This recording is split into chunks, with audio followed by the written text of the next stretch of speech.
తెలంగాణ కాంగ్రెస్ లో పదవుల చిచ్చుకు సంబంధించిన ఒక బ్రేకింగ్ అందుతోంది. దానికి సంబంధించిన డీటెయిల్స్ ను చూద్దాము. తమకు ప్రాధాన్యత ఇవ్వట్లేదంటూ మహిళా నేతలు ఆందోళన వ్యక్తం చేస్తున్నారు. నిన్న గాంధీ భవన్ లో నిరసన తెలిపారు సునీతారావు. సునీతారావుపై చర్యలు తీసుకోవాలంటూ పలువురు కాంగ్రెస్ నేతలు అధిష్టానానికి ఫిర్యాదు చేస్తున్నారు. కాంగ్రెస్ నేత కుమార్ రావు మీనాక్షి నటరాజన్కి సునీతారావుపై కంప్లైంట్ చేసినట్టుగా తెలుస్తోంది.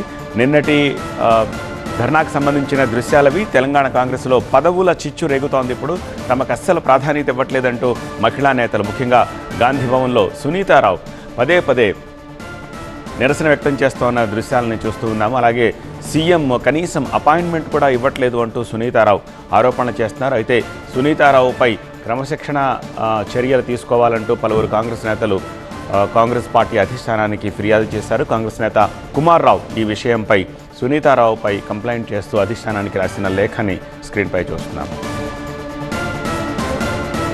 పార్టీ కమిటీల్లో కానీ ప్రభుత్వ పదవుల్లో కానీ తమకు అస్సలు ప్రాధాన్యత దక్కట్లేదంటూ మహిళా కాంగ్రెస్ అధ్యక్షురాలు సునీతారావు ఆధ్వర్యంలో మహిళా నేతలు నిరసన వ్యక్తం చేసినప్పటి దృశ్యాలు. కష్టకాలంలో ఉన్నప్పుడు పార్టీకి అండగా నిలిచిన మహిళా నేతల్ని విస్మరించడం తగదంటున్నారు ఆమె. తనపై చర్యలు తీసుకున్నా పర్వాలేదు, కానీ మహిళా కాంగ్రెస్ నేతలకు పదవులు ఇవ్వాల్సిందేనని డిమాండ్ చేస్తూ PCC chief Mahesh Kumar Goud chamber ముందు నిన్న నిరసన తెలిపిన దృశ్యాలవి.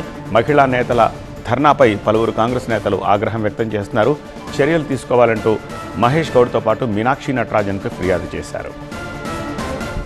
నాకు పదవి ఇవ్వకండి, ప్రాబ్లం లేదు. నేను కష్టపడతా, పార్టీకి సస్తా కాంగ్రెస్ పార్టీలనే, బతుకుతా కాంగ్రెస్ పార్టీలనే. కానీ మా చెల్లెళ్ళకి మాత్రం ఏ పదవులు ఇస్తారా ఇయ్యరా క్లారిటీ ఇచ్చేయండి. ఇంట్లో కూర్చుంటారు వాళ్ళు, బాధ లేదు. పని చేయించుకున్న రోజులు చేయించుకొని గాంధీ భవన్ మెట్లెక్కకుండా గాంధీ భవన్ గాంధీ భవన్లో ఏంటంటే జెండా పట్టుకునే వాళ్ళకి కూడా ఈరోజు నామినేటెడ్ పదవులు చైర్మన్లు ఇస్తారన్నా.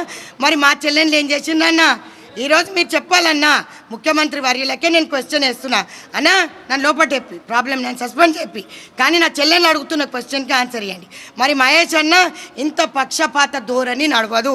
మరి ఈరోజు ఏఐసిసి మీనాక్షి నటరాజన్ గారిని కూడా అడుగుతాం. మేము రోడ్డు మీద ఎందుకు కూర్చుంటాం? గాంధీ భవన్లో కూర్చుంటాం. గాంధీ భవన్లో మా హక్కు అడుగుతాం. నాకు అన్న దగ్గర నుంచి క్లారిటీ వస్తే మేము వెళ్ళిపోతాం. అన్న ఒక్కటే మాట చెప్పాలి మాకు, సుంతామా మేము ఇయ్యమమ్మా అంటే మేము వెళ్ళిపోతాం.